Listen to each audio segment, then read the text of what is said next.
बताइए। सर हमने sir third semester में तो नहीं पढ़ा सर, ऐसे नॉर्मल थोड़ा पढ़ा था। तो सर उसमें ये पढ़ा था कि मतलब शिक्षा के लिए एक ऐसा दृष्टिकोण जिसमें छात्रों को जानकारी देने के लिए साहित्यिक अर्थों का उपयोग होता है या फिर मानविकी पर ध्यान केंद्रित किया जाता है। और जैसे कि दर्शन और सामाजिक विज्ञान के क्षेत्र में भी कई तरह के दृष्टिकोण हैं जो मानव स्वभाव के कुछ भावों की पुष्टि करते हैं। Good, very good. ये हमारी बिटिया श्वेता कुछ इसमें जोड़ना चाहेगी क्या? श्वेता,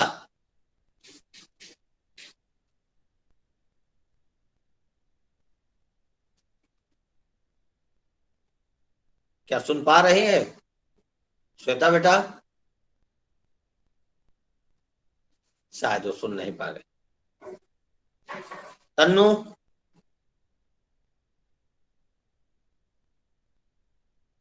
तन्नू वाजपेयी,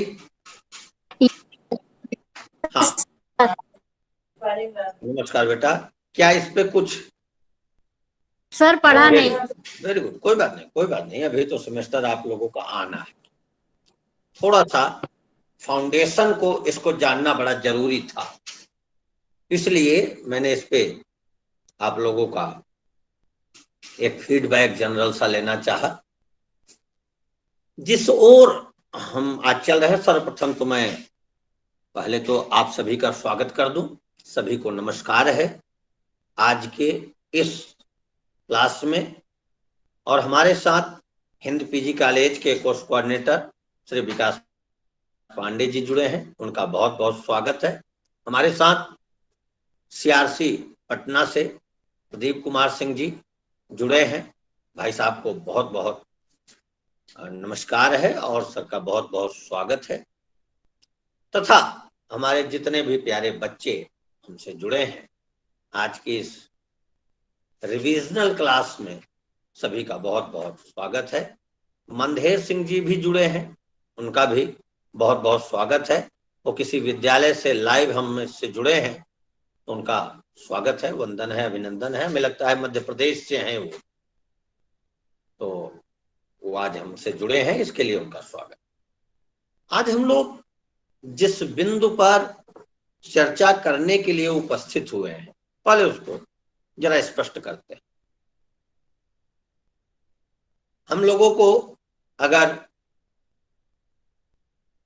पेपर के हिसाब से देखें, थ्योरी के हिसाब से देखें, तो इसमें उदीयमान भारतीय समाज में शिक्षा एक पेपर आपको पढ़ाया जाता है और उसमें कई वादों की चर्चा होती है। आदर्शवाद, प्रकृतिवाद,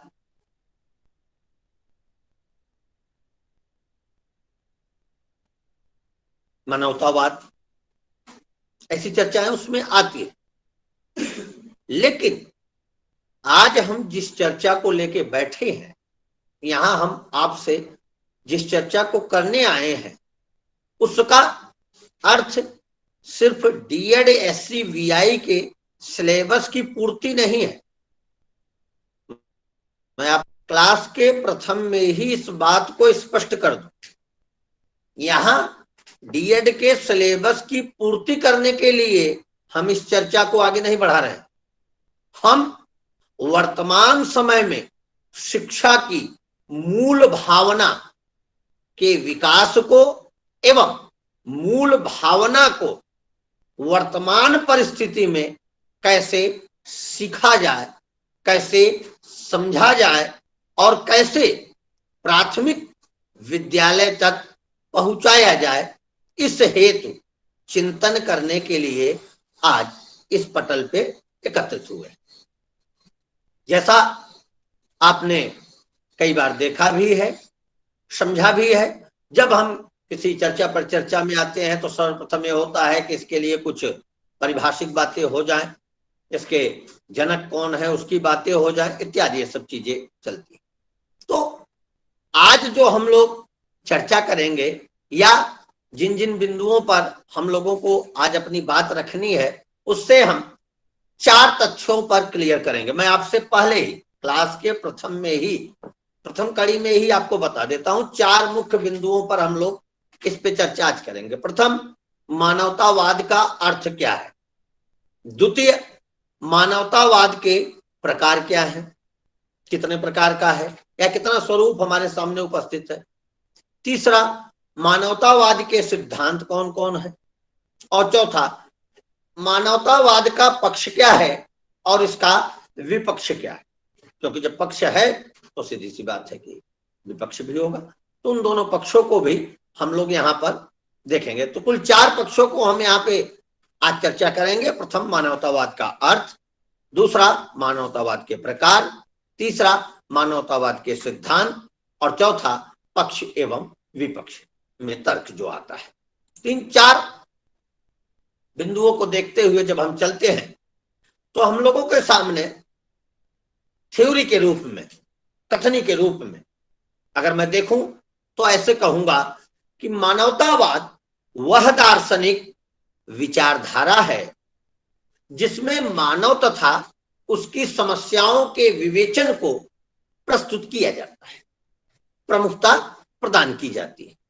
एक लाइन की बात कहूं तो मानवतावाद वह दार्शनिक विचारधारा है जिसमें मानव तथा उसकी समस्याओं के विवेचन को प्रमुखता प्रदान की जाती है। बेटा 1 मिनट रुको ना, जरा फोन आ रहा है ना आईबीएस से, सॉरी 1 मिनट बेटा।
ज्वाइन किए हमारे कौन था? रमेश यादव सर। इतने लोग ज्वाइन किए हैं जितने लोगों का दिखा रहा है।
हेलो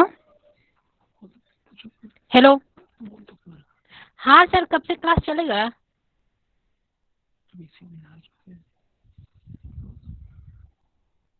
2 मिनट वेट कर लीजिए, सर आ रहे हैं। Okay ma'am.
कितना?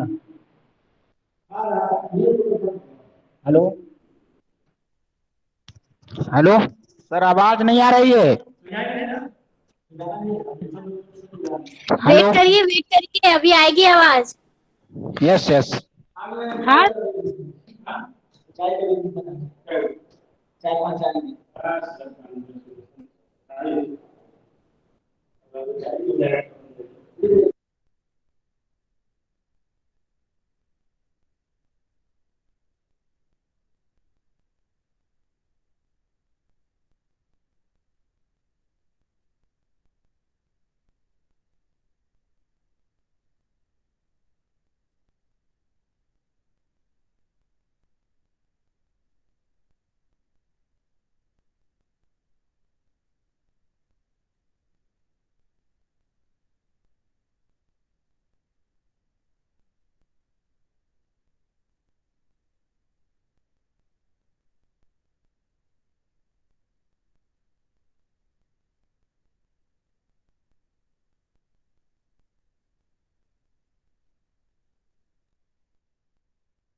हेलो बेटा, आवाज आई? Yes sir. क्षमा करना बेटा, आप लोगों का 8-10 मिनट ने अरे सर कोई बात नहीं। अरे क्या बताऊं,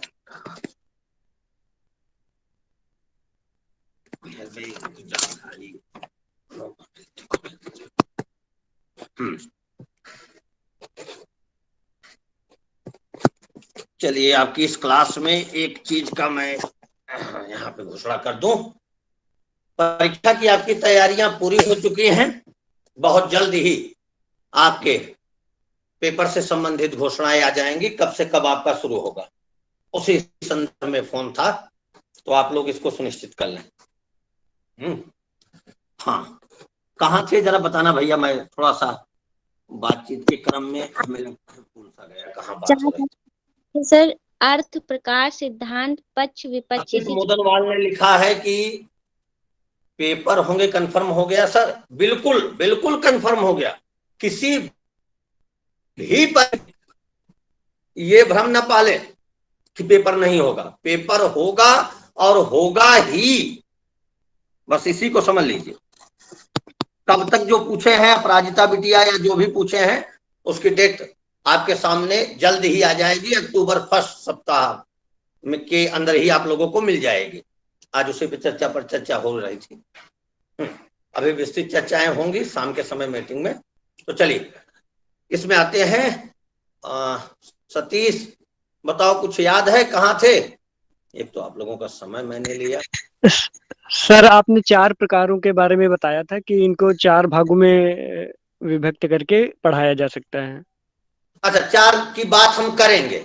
मानवतावाद का अर्थ, मानवतावाद के प्रकार, मानवतावाद के सिद्धांत, पक्ष व विपक्ष में तर्क, इसकी बात की होगी ना?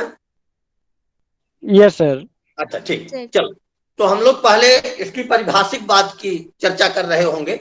उसमें एक लाइन मैंने आपसे चर्चा की थी, मुझे जहां तक याद आ रहा है, मानवतावाद वह दार्शनिक विचारधारा है जिसमें मानव तथा उसकी समस्याओं के विवेचन को प्रमुखता प्रदान की जाती है ना? Yes sir. अब यहाँ पर जो मूलतः हम लोगों को ध्यान रखना है वो ये है कि केंद्र बिंदु क्या है। तो यहाँ पर मानवतावाद में या इस विचारधारा में केंद्र बिंदु ईश्वर या अन्य कोई काल्पनिक दैवी शक्ति न होकर बल्कि स्वयं ही मनुष्य ही केंद्र में होता है और मनुष्य से ही संबंधित सभी पक्षों पर इसमें चर्चा की जाती है। अब पारिभाषिक रूप में अगर मैं इसको कहूं तो ऑक्सफोर्ड डिक्शनरी के अनुसार इसको परिभाषित करते हैं कि मानवतावाद ईश्वर से संबंधित न होकर मनुष्य के हितों से संबंधित है। इसी प्रकार बाल्डविन की dictionary of philosophy and psychology में मानवतावाद की परिभाषा करते हुए कहा गया है, यह विचार, विश्वास अथवा कर्म संबंधी वह पद्धति है जो ईश्वर का परित्याग करके मनुष्य एवं सांसारिक वस्तुओं पर केंद्रित रहती है। मैं यहाँ पर इस परिभाषा की एक खंडनित व्यवस्था मैं आपको बता दूं, ईश्वर का परित्याग करके नहीं।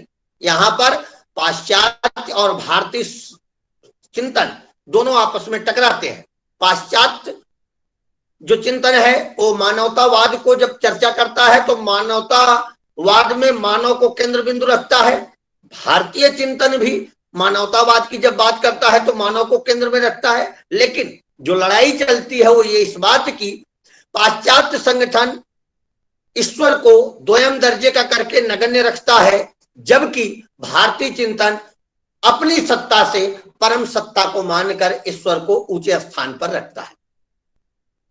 तो इन दोनों तथ्यों से यह स्पष्ट हो जाता है मानवतावाद का उद्देश्य ईश्वर अथवा अन्य किसी अलौकिक शक्ति के स्थान पर स्वयं मनुष्य तथा उसकी मूल समस्याओं का निष्पक्ष अध्ययन करना है। ये हो जाता है।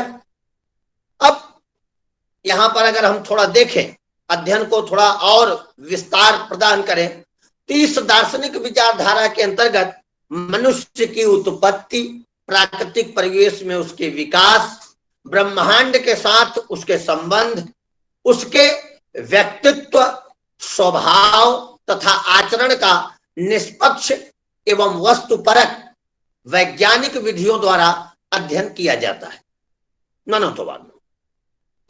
कुछ और आगे बढ़ते हैं, पारिभाषिक क्रम में ही अगर हम देखते हैं तो यहां कैसे मनुष्यम यो प्रमाणम न ही श्रेष्ठतम किंचित मानुषात्, मनुष्य से श्रेष्ठ कुछ नहीं, सारे प्रमाण मनुष्य के हितों के साधन के हेतु है। इसकी समर्थनित व्यवस्था, इसका समर्थन, इस बात का, इस तथ्य का समर्थन रामचरितमानस का यह सिद्धांत भी करता है कि बड़े भाग मानुष तन पावा, बड़े भाग्य से मिलने वाला यह तन है। क्यों? परमार्थ साधन का सबसे उत्कृष्ट मार्ग अगर सधता है तो इसी साधन के द्वारा, मनुष्य तन के द्वारा। अब उस सैद्धांतिक पक्ष में जिसमें मनुष्यों प्रमाणम न ही श्रेष्ठतम किंचित मानुषात् या मानुष तन पावा, बड़े भाग्य से, उसमें कहते क्या है कि मानव का, मात्र मानव होना विशेष अर्थ रखता है। मनोहून मनुष्य शरीर पाना प्रारंभ से ही सौभाग्य की बात समझी जाती है, श्रेष्ठवत बात समझी जाती है। बड़े सौभाग्यों से यह प्राप्त होता है, कारण यह मुक्ति का द्वार कहा जाता है। जब हम 84 लाख योनियों से या विभिन्न ब्राह्मणिक व्यवस्थाओं से आगे बढ़कर अपनी मुक्ति के लिए इस शरीर को प्राप्त करते हैं तो हम अपनी मुक्ति का मार्ग थोड़ा प्रशस्त करते हैं, आगे बढ़ते हैं। अब ऐसी स्थिति में जो महत्वपूर्ण व्यवस्था बनती है वो क्या बनती है, जरा उसको भी हम लोग चिंतन करते हैं। मानवतावाद सदा ही मानव मूल्यों की रचना करने को श्रेष्ठवत बताता रहा है। मानवतावाद इस बात का पक्षधर रहा है कि मानव के मूल्य ही, मानव में मूल्य ही सबसे उन्नत और सबसे महत्वपूर्ण विचारधारा है। देखिए मानवतावाद, अब यहां एकदम कंक्लूजन कर रहा हूं, मानवतावाद ऐसा विचार और दर्शन है जो मानव मूल्यों और चिंताओं पर अपना ध्यान केंद्रित करता है। संसार की समस्त प्रगति का केंद्र आप जानते हैं मनुष्य है। प्रगति में, बिंदु में मनुष्य आता है और मनुष्य के सर्वांगीण विकास में उसकी भौतिक प्रगति के साथ साथ उसकी नैतिक और आध्यात्मिक प्रगति अपेक्षित होती है। जैसे जैसे मनुष्य का विकास हो उसका नैतिक विकास भी हो और उसकी आध्यात्मिक प्रगति भी हो। व्यक्ति मानव समूह का ही एक अंश है, इसलिए व्यक्ति को केवल अपने लिए ही नहीं अपितु संपूर्ण समाज के कल्याण के लिए कार्य करना चाहिए। हमारे शास्त्रों में भी इस बात को बड़े ही स्पष्टता के साथ एकदम क्लियर कर दिया गया है। क्या? कि मानव जीवन सभी प्रकार के जीवनों में सबसे श्रेष्ठ है। हमें मानव जीवन पा करके, मानव समूह में रहने का अवसर पा करके अपने को धन्य समझना चाहिए। समाज के कल्याण के लिए कार्य करना चाहिए और इसके लिए 4 पुरुषार्थों की बात हो। पहला धर्म, अर्थ, काम, मोक्ष, ये 4। प्रथम क्या है? धर्म। दूसरा क्या है? अर्थ। तीसरा क्या है? काम। और चौथा क्या है? मोक्ष।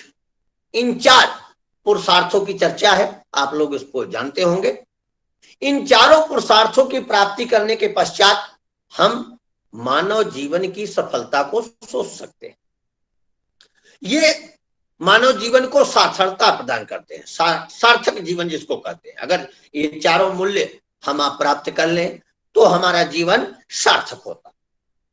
और इस तरीके की राह में निकला हुआ व्यक्ति सदा समाजोन्मुख होता है, समाजोपयोगी होता है, समाज के लिए सर्वश्रेष्ठ उपयोगी होता है।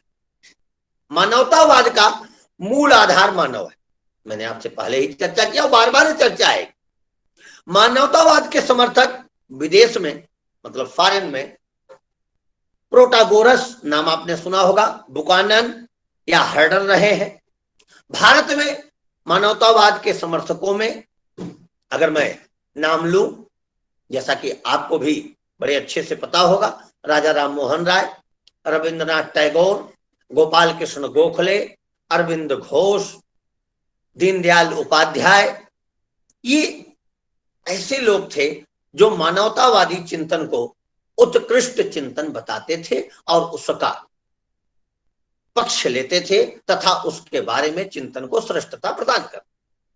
रविंद्रनाथ टैगोर आध्यात्मिक मानववादी, आध्यात्मिक जो अध्यात्म को लेकर मानववादिता को आगे बढ़ते थे। वे प्रेम, सहयोग, भाईचारे के आधार पर वसुधैव कुटुंबकम में विश्वास कर पूरे विश्व के मानव कल्याण की बात करते थे। उनका कभी भी यह चिंतन नहीं था कि स्व का विकास ही सभी विकास है, जैसा फॉरेन में चिंतन चलता है, लेकिन नहीं, यहां नहीं। यहां क्या था कि अयम निज परो वेति गणना लघु चेतसाम उदार चरिता नाम वसुधैव कुटुंबकम। हमारी गणना छोटे चित्त वालों में या छोटे प्रवृत्ति वालों में न की जाए।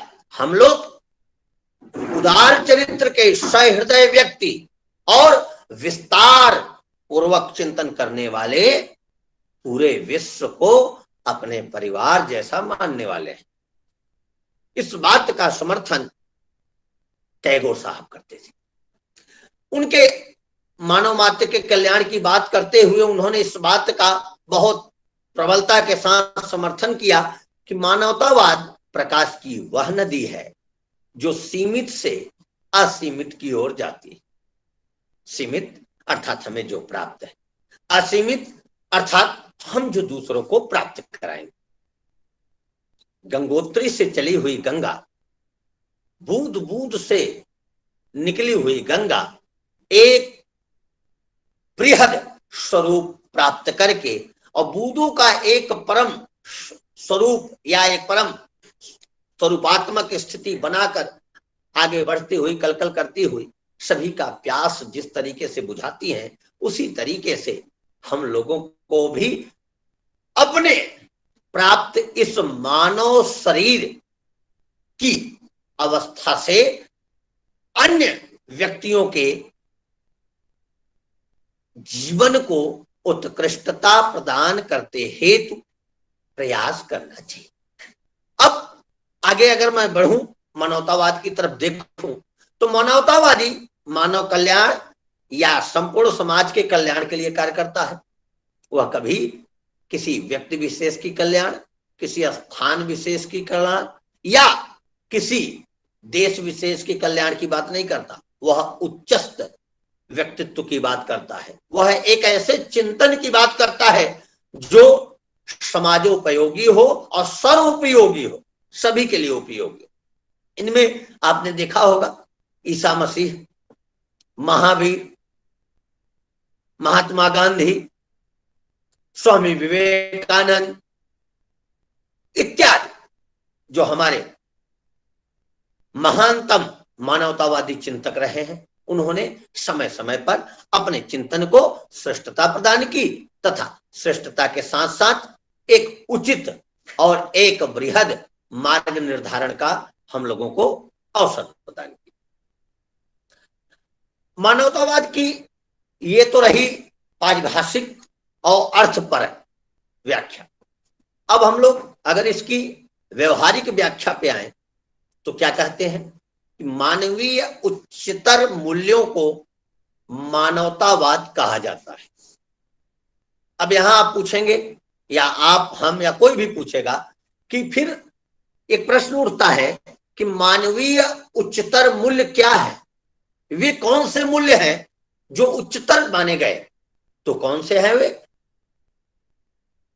स्वार्थ से ऊपर उठकर परमार्थ को महत्ता प्रदान कर, स्वार्थ से ऊपर उठकर दूसरों के हित में कार्य कर, दूसरों के हितों को प्रधानता देना, दूसरों के लिए ही सर्वस्व न्यौछावर कर। इसका सीधा सा अर्थ है मानव किसी मानव से घृणा न करे, मानव किसी मानव से विभेद न करे, मानव किसी भी प्रकार से एक दूसरे से दूरी न बनाए, बल्कि परस्पर मेलजोल में रहे और सब मानव एक दूसरे की स्वतंत्रता का सम्मान करे। जिस प्रकार से मैं स्वतंत्र हूं, उसी तरीके से अगला स्वतंत्र है। जिस तरीके से हमारे विचार अपने एक महत्व को धारित करते हैं, उसी तरीके से अगले के भी विचार एक महत्व को धारित करते हैं। किसी के विचारों को, किसी के स्थान को या किसी की महत्ता को ठोस या ठेस नहीं पहुंचाना चाहिए। सभी का सम्मान करें और सभी को स्वतंत्रता है तो स्वतंत्रता प्रदान करने की कोशिश। समानता तथा समान लाभ के सिद्धांत के आधार पर परस्पर एक दूसरे को सहयोग करें तथा विवाद और झगड़ों का निपटारा शांतिमय तरीकों से निपटा लें। किसी भी परिस्थिति में, किसी भी स्थिति में बदले जैसी स्थिति मानवतावाद के किसी सिद्धांतिक पक्ष को नहीं देखती। वह कहती है कि जैसे भी हो, चाहे जो प्रक्रम अपनाया जाए, शांतिमय रास्ता बनाया जाए, न किसी को किसी प्रकार की हानि पहुंचाई जाए और न स्वयं को कोई हानि पहुंचाई। तो इस प्रकार से हम लोग ये कह सकते हैं, मानवतावाद न दूसरे को दुख देने की बात करता है, न स्वयं दुखों का बोध करने की बात करता है। वह स्वयं में आनंदित रहते हुए दूसरे को भी आनंद प्रदान करने की वकालत करता है। सुखी जीवन को बनाने की बात करता है और जब सुखी जीवन बनाने की बात आती है तो उन्नति और उन्नति के लिए उन्नति पथ का निर्धारण, इन दोनों की वकालत मानवतावाद के विशेषज्ञ करते हैं। अब यहां पर एक अध्यापक और छात्र होने के साथ हम लोग इस बात को थोड़ा सा और स्पष्ट कर लें तो हमें लगता है ज्यादा ठीक रहेगा कि उन्नत मार्ग का निर्धारण क्या है। उन्नत मार्ग का निर्धारण है उत्कृष्ट विचारशीलता। उन्नत जीवन का आधार है स्वयं के भरण पोषण के साथ साथ आपकी पहुंच जहां तक है वहां तक भरण पोषण एवं उनके जहां तक संभव सुखों की देख रेख करना। तीसरा, उन्नत जीवन के सिद्धांतों की मैं बात करूं, पर पीड़ा को पाप समझ, दूसरे को दुख न दे, किसी भी परिस्थिति में दूसरे को दुख न प्रदान। अब दूसरे को दुख न देने का क्या मतलब है? यह है सभी मानव एक हैं और सभी मानवों के सुख दुख एक जैसे हैं। जिस दिन इस सिद्धांत का आप समर्थन करेंगे उसी दिन आप किसी के लिए दुख का चयन नहीं करेंगे, किसी के लिए कटु वाक्यों का चयन नहीं करेंगे, क्योंकि आपको लगेगा कि यह शब्द जिस तरीके से हमें चोट पहुंचाते हैं उसी तरीके से दूसरे को भी चोट पहुंचाए। तो यहां पर ये इसकी व्याख्यात्मक प्रकृति रही। अब इससे आगे जब हम लोग बढ़े तो देखेंगे कि इसमें विभिन्न मतावलंबियों का, विद्वानों का क्या मतलब है। तो एक श्रेष्ठ मतावलंबी हैं डॉक्टर M.N. राय। उनकी क्या विचारधारा इसमें कहती है? नवीन मानवतावाद को संप्रभुता की घोषणा कहा जाता है। वह इस मान्यता को लेकर चलता है कि ऐसे समाज का निर्माण करना संभव है जो तर्क पर आधारित हो तथा नैतिक हो, क्योंकि मनुष्य प्रकृति से ही तर्कशील, विवेकी एवं नैतिक प्राणी है। नवीन मानवतावाद व्यक्ति को नैतिकता का गुण देता है। नवीन मानवतावाद व्यक्ति को नवीन विश्वव्यापी चिंतन प्रदान करता है। M.N. राय साहब ने दो चीजों पर बहुत महत्व दिया। प्रथम, नैतिकता का विकास। नैतिकता का विकास क्या है? गांधी जी ने अपने एक भजन की एक लाइन में इस नैतिकता को क्लियर किया था। क्या कहा? वैष्णव जन तो तेने कहिए पीर पराई जाने रे। वैष्णवजन कौन है? जो दूसरे की पीड़ाओं को समझ सके। वैष्णवजन मीन्स एक उत्कृष्ट जीवन शैली की आधार। कौन है? जो दूसरे की पीड़ाओं को समझ सके, अर्थात उनमें नैतिक मूल्यों का इतनी श्रेष्ठतम स्तर तक विकास हो कि वे इस बात को समझ सकें कि हमारी पीड़ाएं जितना महत्व रखती हैं, ऐसे ही पर पीड़ा भी इतना महत्व रखती है। हम किसी को पीड़ित न करें, किसी को द्रवित न करें, किसी को आह्लादित तो करें लेकिन कभी भी आघातित न करें। अब आगे बढ़ते हैं तो कुछ और महापुरुष नवीनतम मानवतावाद पर अपने कुछ विचार लेके चलते हैं। जैसे कुछ महापुरुषों का कथन है, पर सेवा, पर सहायता और पर हितार्थ कर्म करना ही पूजा है। यही हमारा धर्म है, यही हमारी इंसानियत। मानवतावाद इसमें एकदम स्पष्ट एक अपनी थ्योरी रखता है। क्या कहता है वह? पर सेवा। भगवान जी को, यहां आप इसका दूसरा अर्थ न निकालिएगा, मैं किसी पद्धति पर कोई कमेंट नहीं कर रहा हूं, मैं बता रहा हूं जो हमारे मानवतावाद के सिद्धांत में व्याख्या हो रही है उसकी बात कर। किसी भी स्थान पर, किसी भी आलय पर जाकर स्नान कराने की अवस्था से अच्छा है किसी जीवित प्राणी को 2 बाल्टी जल ला करके स्नान करा दे। किसी ऐसे स्थान पर प्रसाद चढ़ाने से अच्छा है किसी जीवित प्राणी, अपने जैसे प्राणी के पोषण के लिए, भरण के लिए एक थाली भोजन परोस दे, जो स्पष्ट रूप में उसे स्वीकार कर पाए, जिसकी आत्मा तृप्त हो पाए। तथा ऊंची ऊंची अट्टालिकाओं के निर्माणों में धन देने से अच्छा है कि हम किसी के छप्पर को छवा दें, उसे बारिश में भीगने से बचा दें, पर पीड़ा को समझें, पर हित को समझें, पर सहायता को प्रधानता दें, पर सेवा को श्रेष्ठता दें। ये कई महापुरुषों ने इसको महत्व दिया और इसी को इंसानियत कहा जाता है।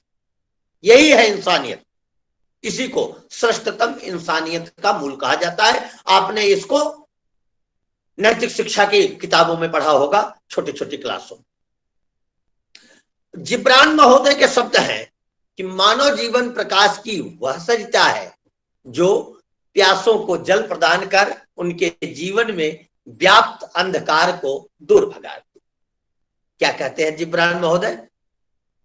हमें उस सरिता की तरह अपने जीवन को बनाना चाहिए जो दूसरे की प्यास को बुझा सके एवं सभी को प्रकाशित कर उनके अज्ञान के अंधकार को दूर करे। आपको बताऊं, आपके श्रेष्ठतम चिंतन करने वाले श्रेष्ठतम महापुरुषों ने एक चिंतन दिया है। अगर आप देखें, आपकी हिंदी की किताब में आपको पढ़ाया गया होगा, एक श्रेष्ठ चिंतन महापुरुष कहते हैं कि मुझे अगर अपने सुख के लिए किसी से कुछ मांगना हो तो मैं मृत्यु को स्वीकार कर लूंगा, लेकिन कभी किसी के सामने हाथ नहीं फैलाऊंगा। लेकिन दूसरे के सुख के लिए, पर सुख के लिए अगर भीख भी मांगना पड़े तो मुझे सहज स्वीकार है। क्या कहा? लाइनों में, 2 पंक्तियों में इसको बांधा। मर जाऊं मांगू नहीं, मर जाऊं मांगू नहीं अपने तन के काज, परमारथ के काज में मोही न आवे लाज। अपने तन के लिए किसी से कुछ न मांगना, लेकिन दूसरे की सेवा के लिए भिक्षाटन करना भिक्षा नहीं, सर्वश्रेष्ठता का भाव रखा जाए। अब अंधकार को दूर करना क्या है? आपने देखा होगा, अगर आप किसी की क्षणिक मदद कर देते हैं, किसी व्यक्ति के लिए थोड़ा सा अपना समय दे देते हैं तो वह आपके प्रति दयार्द हो जाता है, वह आपके प्रति आदरित हो जाता है, वो आपके प्रति सम्मानित भाव रखता है। भैया तुम लोग रुक जाओ भाई, आवाज आ रही ना? Yes sir. अंधकार को दूर भगाना, अंधकार को दूर भगाना यह है, आप भी देख रहे होंगे आज हर एक व्यक्ति इस चिंता में खोया है कि भविष्य क्या होगा, भविष्य क्या होगा, भविष्य क्या होगा। बहुत से लोग इस चिंता में हैं, लेकिन बहुत से लोग इस चिंता के निवारण में लगे हैं। जो डॉक्टर हैं वो लोगों की सेवा कर रहे हैं। जब आप सेवा करेंगे, व्यक्ति स्वस्थ होंगे तो भविष्य अच्छा होगा। मीन्स वर्तमान में जो प्रयास किए जा सकते हैं वही भविष्य का निर्माण करते हैं। तो हमें भविष्य की चिंताओं को नहीं देखना, हमें देखना क्या है, वर्तमान में हमारा प्रयास क्या है, हम कितना प्रयास करके उस श्रेष्ठवत बिंदु को पा रहे हैं। क्योंकि भविष्य तो तभी सुखद होगा जब वर्तमान को हम सुखद बनाएंगे, और वर्तमान को सुखद कोई दूसरा बना ही नहीं सकता, आप ही बना सकते हैं। क्योंकि सुख और दुख मान लेने की प्रक्रियाएं हैं, अंतर्हित की मान लेने की प्रक्रिया है। मान लीजिए तो सुख और न मान लीजिए तो दुख, यही तो परिस्थिति है। तो ऐसी स्थिति में वर्तमान को जितना सुखद आप बनाइएगा, भविष्य आपका उतना ही सुखद होगा। प्रोफेसर आर्नाल्ड टाइनबी के अनुसार भी हम लोग एक कथन देखते हैं। उन्होंने कहा भारतीय संस्कृति विश्व की सर्वश्रेष्ठ संस्कृति है। क्यों कहा, जरा इसका भी चिंतन करेंगे, इस बात को भी मैं आपके सामने रखूंगा। क्योंकि इसमें मानव जीवन का लक्ष्य स्व नहीं वरन पर का भाव है। भारतीय संस्कृति, ध्यान से सुनना मेरे प्यारे बच्चों, भारतीय संस्कृति पाश्चात्य चिंतकों के चिंतन में किस लिए श्रेष्ठ है? क्योंकि वह स्व का भाव नहीं रखती, पर का भाव रखती। वह दूसरे के हितों को ज्यादा महत्ता देती है अपने हितों की अवस्था के अनुरूप।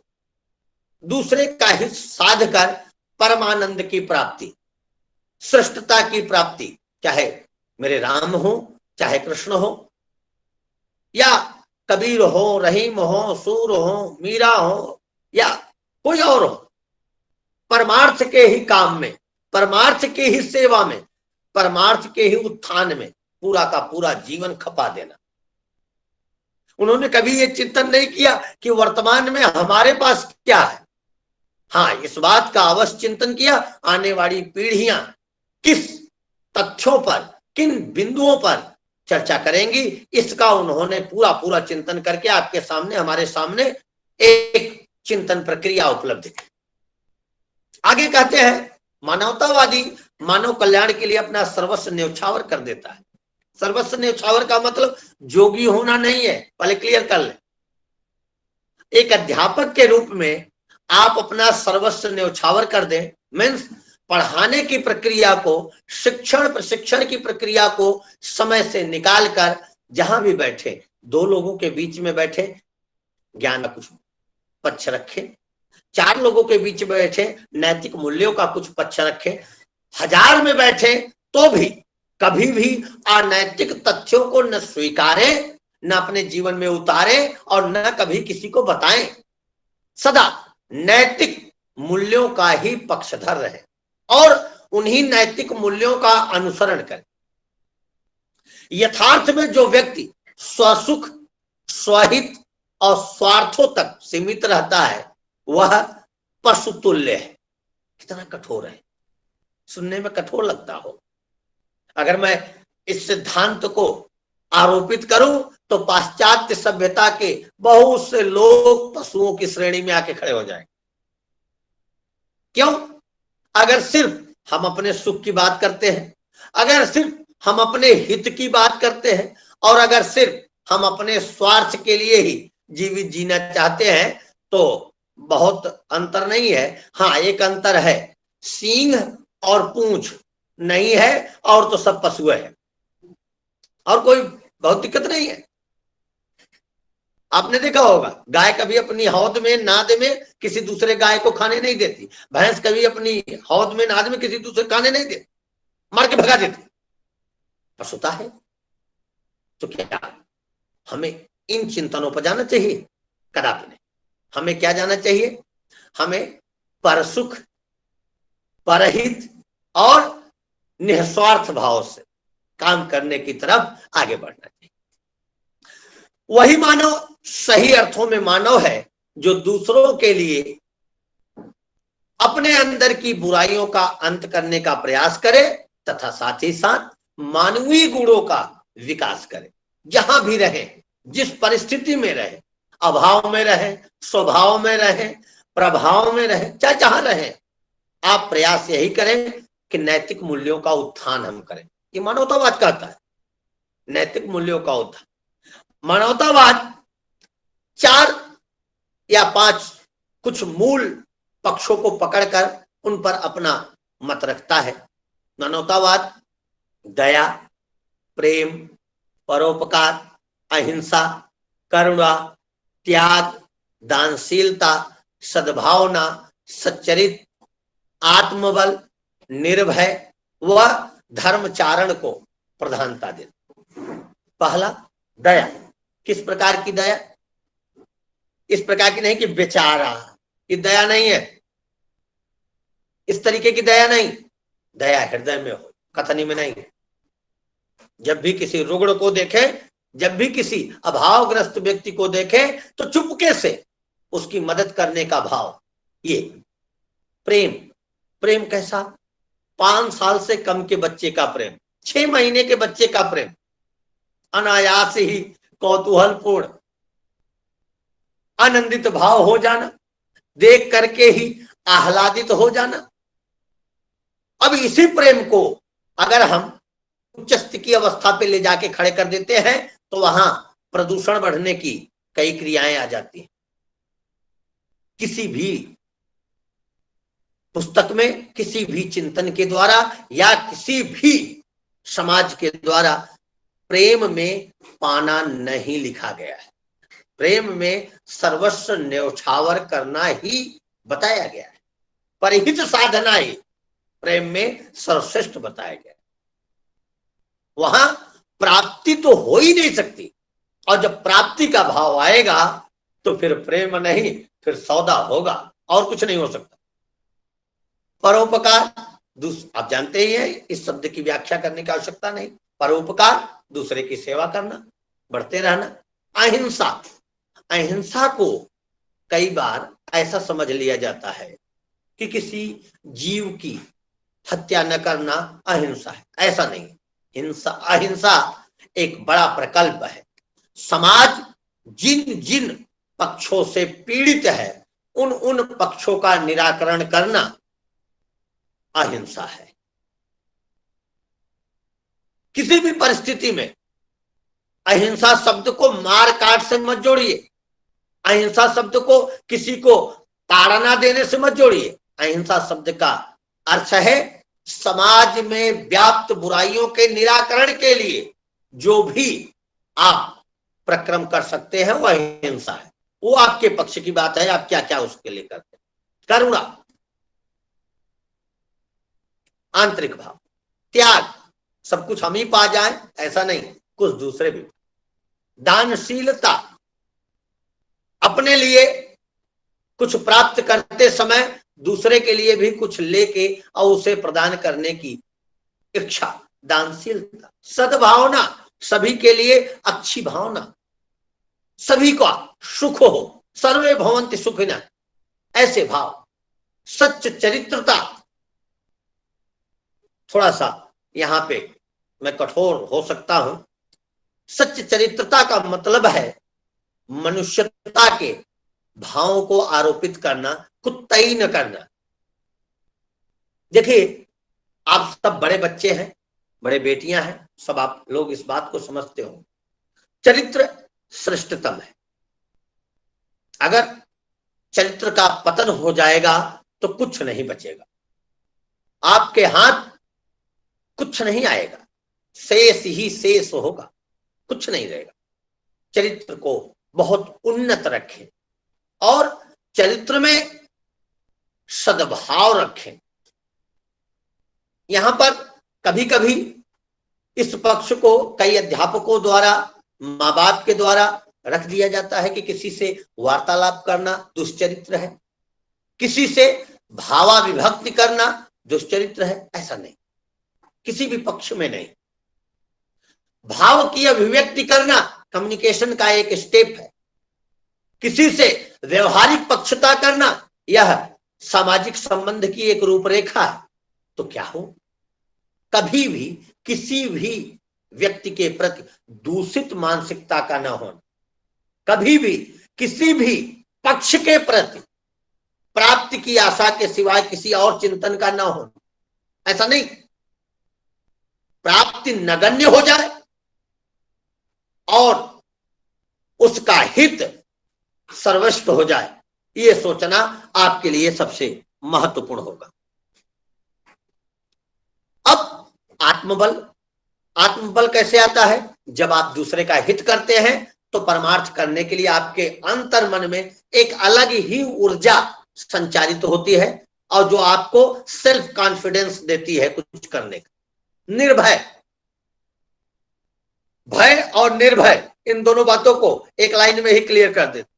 जो व्यक्ति सदा अपने लिए ही वस्तु जुटाने में, व्यक्ति जुटाने में, धन जुटाने में विश्वास करता है, वह उसके खोने से लेकर, दूर जाने से लेकर और अपने से बहुत दूर चले जाने से लेकर, कम पाने से लेकर विभिन्न बिंदुओं पर भयाक्रांत रहता है। कहीं यह वस्तु खो न जाए, कहीं यह व्यक्ति हमसे दूर हो न जाए, कहीं ऐसा न हो जाए कि मेरे पास सिर्फ इतना ही रहे, दूसरे के पास बहुत कुछ हो जाए। लेकिन इसका निदान क्या? जो लुटाता चलता है, जो विवेका होता है, जो कबीर होता है, जो सूर होता है, जो मीरा होता है, उसे सदा निर्भयता का भाव रहता है। प्राप्ति की आशा ही नहीं है ही नहीं कुछ। दुख क्या, भय किस बात का, किस बात का शोक, किस बात के लिए डर, जब सब कुछ दूसरे पर न्यौछावर। धर्मचारण, ऊपर के जितने मैंने आपको सद्गुण बताए, दया, प्रेम, परोपकार, अहिंसा, करुणा, त्याग, दानशीलता, सद्भावना, सदचरित, आत्मबल, इनकी प्राप्ति करने पर निर्भयता आती है और निर्भयता के द्वारा ही धर्मचारण आता है। धर्मचारण का मतलब हिंदू धर्म को मानना, मुस्लिम धर्म को मानना या किसी अन्य धर्म को मानना नहीं है। धर्म का अर्थ है एक सिद्धांत बनाना और उस पर चलना, ये धर्मचारण है।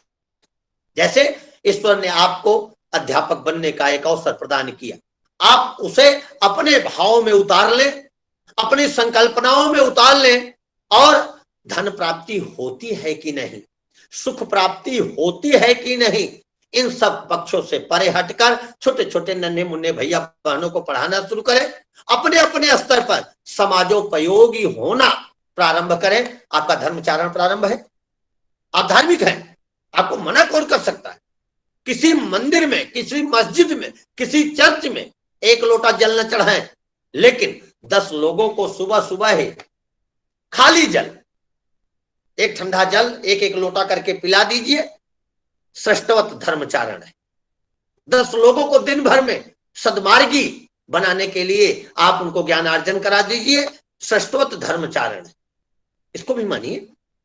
लड्डू चढ़ा देना ही धर्मचारण नहीं है, कहीं जाकर के दर्शन कर लेना ही धर्मचारण नहीं है। अब वहां पे मेरा कमेंट करना ठीक नहीं। धर्मचारण क्या है? अपना एक लक्ष्य बनाइए और उसके लिए अपना 100% झोंक दीजिए, यह है धर्मचारण। आप जानते हैं इन्हीं विशिष्ट गुणों के कारण कौन कौन से? दया, प्रेम, परोपकार, अहिंसा, करुणा, त्याग, दानशीलता, सद्भावना, सदचरित, आत्मबल, निर्भय, धर्मचारण, इन सद्गुणों को लेकर व्यक्ति विशिष्ट गुणों से युक्त होकर मनुष्य बनता है और यह ईश्वर की सबसे उत्तम कृत्य कहलाती है। हिंदू धर्मावलंबियों के अनुसार भगवान भी तरसते हैं मानव जीवन प्राप्त करने के लिए। बड़ा पुण्य होता है तब जाकर के वे यहाँ पे अवतरित होते हैं, ऐसा हिंदू धर्म की मान्यता है। ये मानव जीवन यूं ही नहीं मिला है, बड़े श्रेष्ठवत कर्म है तो मिला। अब हमें प्रयास ही करना है उन श्रेष्ठवत कर्मों में और श्रेष्ठता जुड़े, निकृष्टता नहीं। इसी मानवीय मूल्यों के कारण ही जिंदा है। उनके अभाव में मानवता निष्प्राण निर्जीव हो जाए। ये तो उसकी व्याख्या है। अब हम लोग तीसरे पक्ष पे आते हैं, मानवतावाद के प्रकार को देखते हैं। तो मानवतावाद के प्रकारों को अगर हम देखें तो 3 प्रमुख प्रकार इसके देखते हैं। भौतिक मानवतावाद, मानव जीवन के संपूर्ण का अध्ययन न करके एक पक्ष का या एक पक्ष विशेष का ही अध्ययन किया गया। मानव जीवन का अध्ययन इनके द्वारा टुकड़ियों में करने की वजह से ही समाज से ही संबंधित विचारों में सामंजस्य स्थापित करने में सफलता प्राप्त नहीं हुई, क्योंकि जब संपूर्ण प्रयास होगा तो सफलता मिलेगी।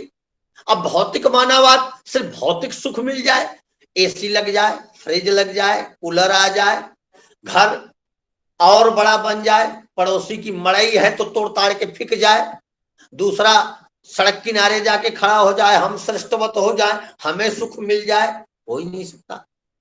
ये भौतिकता का विकास है, इसमें सुख नहीं, इसमें बेचैनी है, इसमें डिप्रेशन है, इसमें मानसिक अस्वस्थता है और इसमें परम दुख है। दूसरे को साथ लेके चलने में परम सुख है। तो यहां इन्होंने क्या कहा, मार्क्स का मनुष्य केवल, कार्ल मार्क्स का मनुष्य केवल भौतिक मनुष्य है, उसमें आध्यात्मिकता का कोई गुंजाइश नहीं, वो आध्यात्मिक नहीं है। एक शब्द आता है प्यारे बच्चों, आप लोग भी कई बार प्रयोग करते हैं, हम बोर हो रहे हैं। अरे यार हम यहां बैठे बैठे बोर हो रहे हैं। जिसके पास श्रेष्ठवत चिंतन नहीं होगा, आंतरिक आनंद नहीं होगा, ईश्वर की कृति को सोचकर मन ही मन मुस्काने की प्रवृत्ति नहीं होगी, अपने आराध्य को देखने का भाव नहीं होगा और संगीत न स्फुरित हो रहा होगा, ऐसा व्यक्ति बोर नहीं होगा तो क्या बोरा होगा? बोर ही होगा। उसके पास आंतरिक आनंद तो होना चाहिए और वो तब मिलता है जब परमार्थ के लिए हो, स्वार्थ के लिए नहीं। परमार्थ के लिए जीजिए, आप बोर हो ही नहीं सकते। अरे टाइम कहाँ है, एक एक मिनट तो दूसरे की सेवा में बीता है। कहाँ बोर होने का समय है, उदास होने का समय है, चिंतित होने का समय है, हो ही नहीं सकता। अब मार्क्स ने मानव जाति की समस्त गतिविधियों का कारण केवल आर्थिक शक्तियों को ही माना था। पाश्चात्य सभ्यता मार्क्स के इस सिद्धांत को लेकर भौतिकवादी तो हो गई, खूब धन कमाया, खूब सुख कमाया, लेकिन आज बहुत ज्यादा मेंटली डिप्रेस हो गई। कारण था उसमें सुख था ही नहीं और खोज रहे मटके में जल है ही नहीं और आप हम सब उसमें ग्लास चारों तरफ से घुमाए पड़े हैं, प्राप्ति होगी क्या? सूखा मटका है, कहां उसमें जल निकलेगा? वहां सुख नहीं, वहां सिर्फ वस्तु संग्रह था और लेकर के अब मार्क्स के व्यक्ति बैठे लेकिन सुख नहीं मिला तो उसे छोड़ करके फिर आश्रमों में दिखाई देने लगे। दूसरा पक्ष मानवतावाद का आध्यात्मिक मानवतावाद है। रविंद्रनाथ टैगोर आध्यात्मिक मानवतावादी थे। रविंद्रनाथ टैगोर ने मानवतावाद के संबंध में एक कोट किया, कहा मनुष्य का दायित्व महामानव का दायित्व है, उसकी कोई सीमा नहीं। आप कहां तक विकास कर सकते हैं यह इस दुनिया का कोई भी व्यक्ति या कोई भी शक्ति नहीं बता सकती, ये सिर्फ आप ही जानते हैं। आप किस विशालता तक जा सकते हैं, किस विशालता तक जा सकते हैं, ये आप ही जान सकते हैं। आपके द्वारा किए जा रहे प्रयास ही इसकी श्रेष्ठता करते हैं, दूसरा कोई नहीं। हम नहीं बता सकते आप कितने श्रेष्ठवत हो सकते हैं, आपके कृतकर्म बताएंगे आप कितने श्रेष्ठवत हो सकते हैं, क्योंकि मानव से महामानव बनने की जो प्रक्रिया है वो आपके अपने कर्मों पर निर्धारित होती। जंतुओं का वास, यहां बहुत कठिन बात कह रहे हैं, जंतुओं का वास भूमंडल पर है, मनुष्य का वास वहां है जिसे देश कहा जाता है। ध्यान से इसको सुनना, जंतुओं का वास भूमंडल पे है, पृथ्वी पर जंतुओं का वास है, लेकिन मनुष्य का वास वहां है जिसे देश कहा जाता है। ऐसी परिस्थितियां आपको महामानव की तरफ ले चलती। अब आध्यात्मिक पक्ष को आगे अगर हम देखें, देश में केवल भौतिक नहीं है, देश केवल भौतिक पक्षों की बात नहीं है, देश मानसिक धारणा है, मानसिक श्रेष्ठता है। मनुष्य के मिलने से यह देश बना है। मनुष्य को मनुष्य से दूर करके आप देश नहीं बना सकते। आप देख रहे होंगे हमारा पड़ोसी पाकिस्तान, मनुष्य को मनुष्य से दूर किया, वह एक युद्ध क्षेत्र बन चुका है। या जहां जहां भी इस तरीके की स्थितियां हैं, आप इतिहास पढ़ेंगे तो उसमें मिलेगा। किसी को दूर करके सुख नहीं पाया जाता, मिल करके, समाहित होकर, डूब कर, अरे विलयित होकर सुख प्राप्त किया जाता है। वेदों की ब्रह्मवाणी, मनुष्यों की अभिव्यक्ति, परम सत्य और यथार्थ का उद्घोष करती आ रही सैद्धांतिक व्याख्या ही हमें आपको ज्ञानार्जन कराती है, बोधार्जन कराती है और अंतर मन में आनंद की प्रवृत्ति भरती है। वो खत्म नहीं हो करेगा।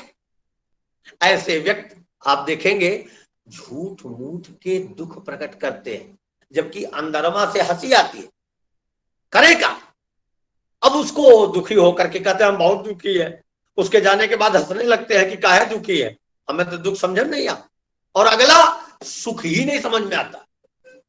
वो प्रत्येक परिस्थिति में बहुत परेशान है, कहता है कि क्या कहूं, हमारे पास कुछ भी नहीं, बहुत परेशान हो। एक आपको एक उदाहरण बताता हूं 10 सेकंड में। अमेरिका का एक व्यक्ति फांसी लगा लिया, अभी लॉकडाउन में फांसी लगा लिया, और उसने एक चिट्ठी लिखी। उस चिट्ठी में लिखा कि मैंने बहुत प्रयास किए, मैं 50 साल की अवस्था का हो गया, मैंने बहुत प्रयास किया, मात्र 10 करोड़ रुपए ही मैं जुटा पाया, और लोगों के पास 100 करोड़ है। मैं इस दुनिया का सबसे बड़ा दुखी हूं और मैं इतने दुख में जीवित नहीं रह सकता, फांसी लगा के मर गया।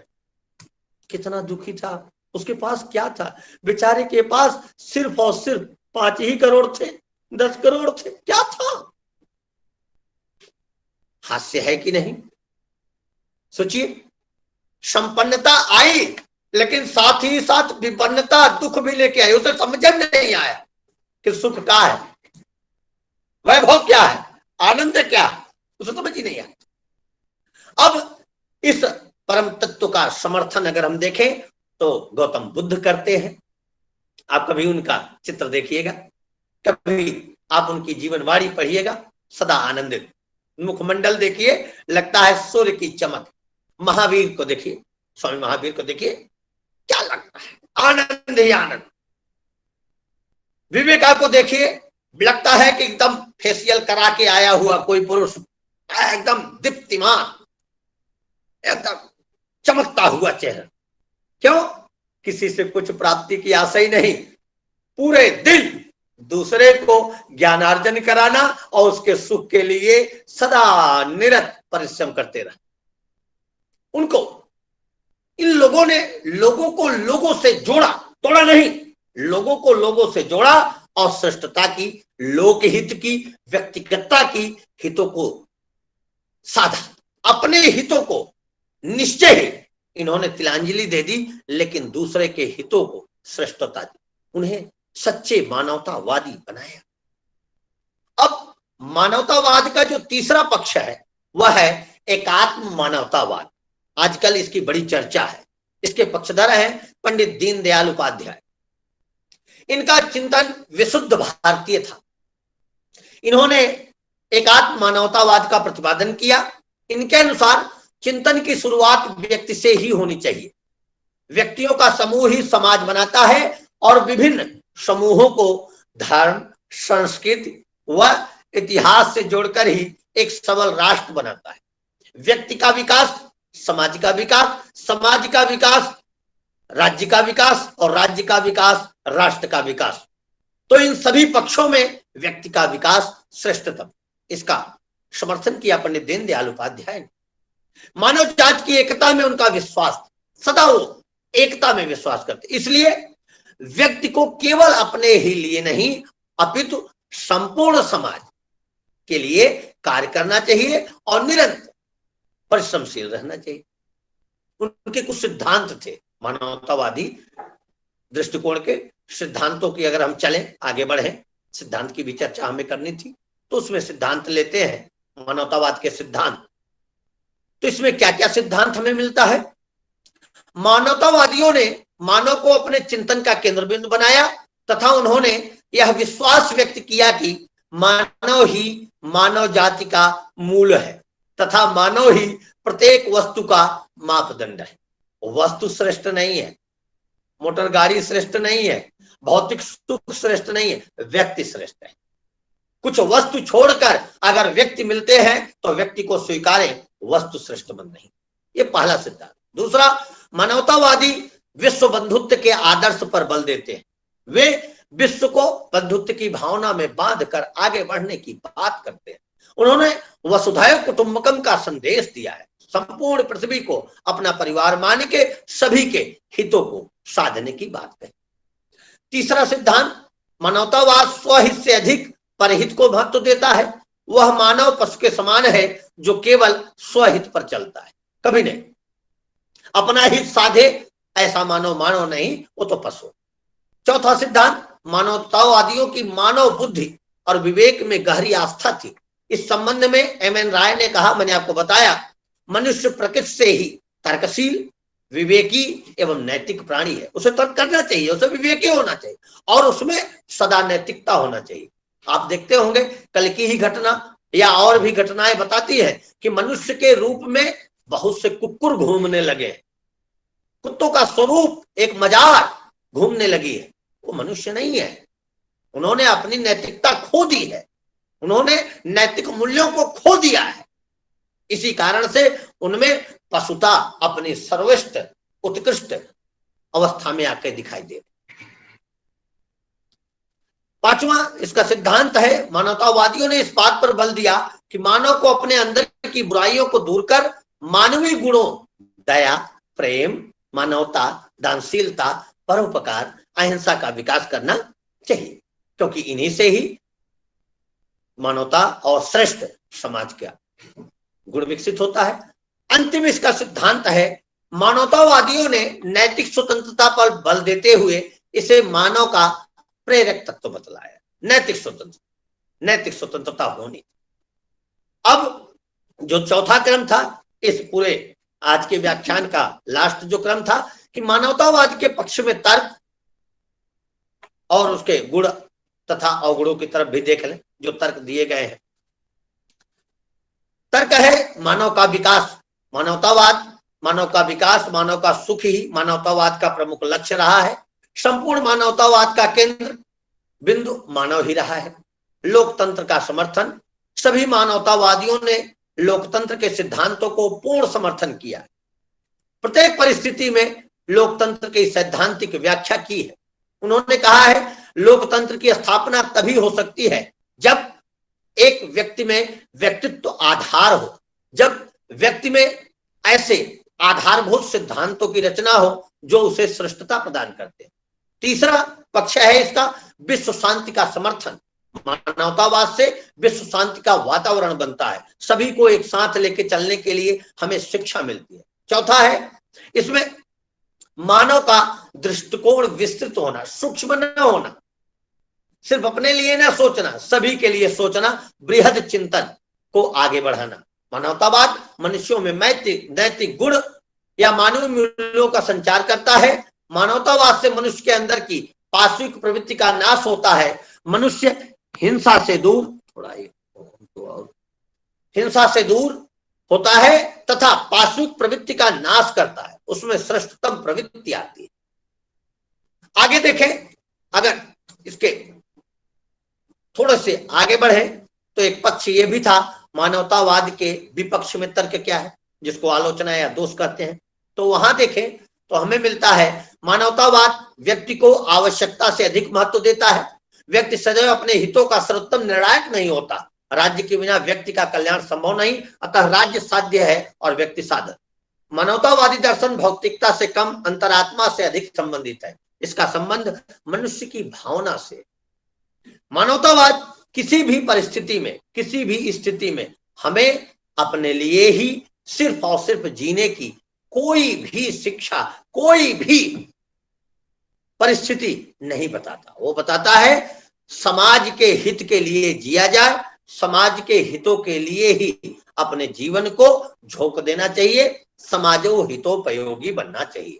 सर्वे भवन्तु सुखिनः, सर्वे सन्तु निरामया, सर्वे भद्राणि पश्यन्तु, मां कश्चित् दुख भाग भवे।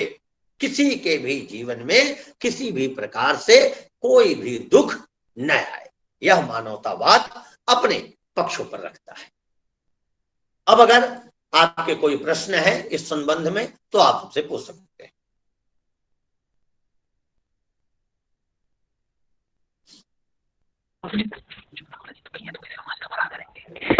हाँ, हेलो सर। लक्ष्मी जी।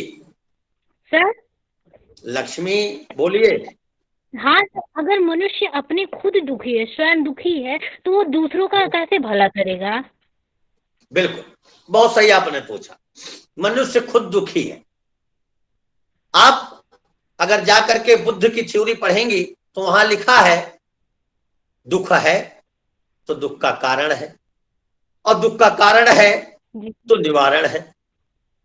तो आपको, हमको या किसी और को जिसको लगता है कि वो दुखी है, पहले पता करे कि दुखी क्यों है, और जब उसको पता चल जाएगा कि वह दुखी क्यों है तो उसका कारण भी पता चल जाएगा, और कारण पता चलते ही वह उसका निवारण खोज लेगा।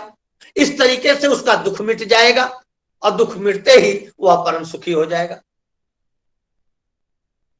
हाँ लक्ष्मी पूछिए।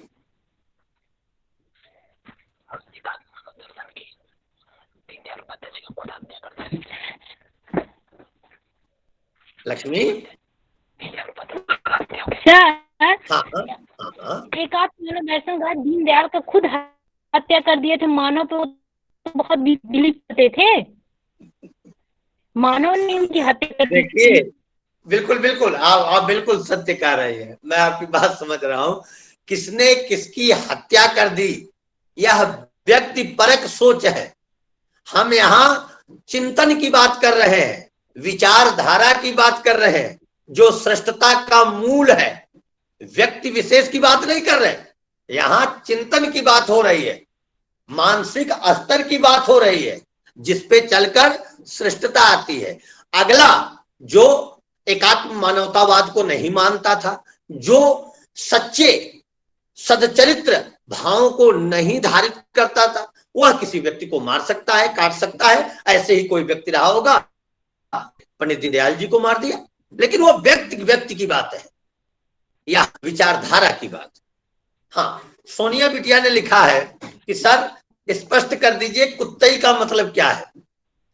मानव जीवन पाके, मनुष्य का शरीर पाके और कुत्तों के जैसे व्यवहार करना कुत्तई है। बिटिया पूछा है कि कुत्तई क्या है।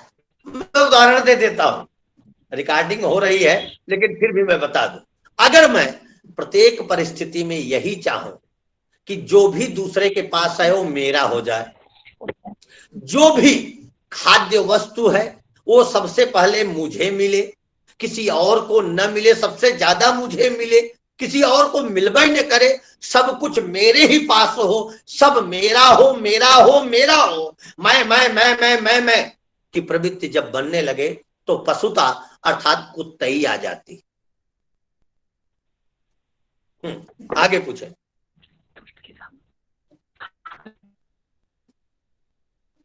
किसी का कोई और प्रश्न है?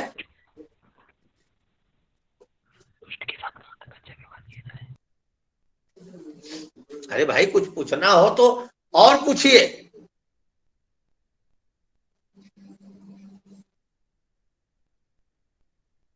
नहीं, शायद भूल गए। चलो कोई बात नहीं, सभी को धन्यवाद है।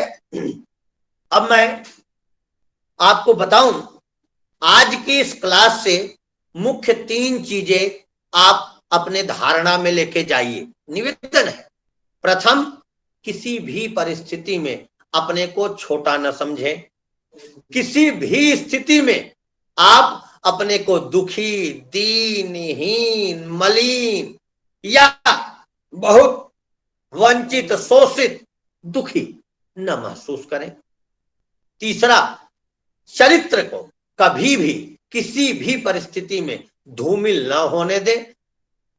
चरित्र को श्रेष्ठवत रखें, सभी का सम्मान करें और सभी को उतना ही आदर दें जितना आदर हम आप अपने लिए या अपनों के लिए चाहते हैं।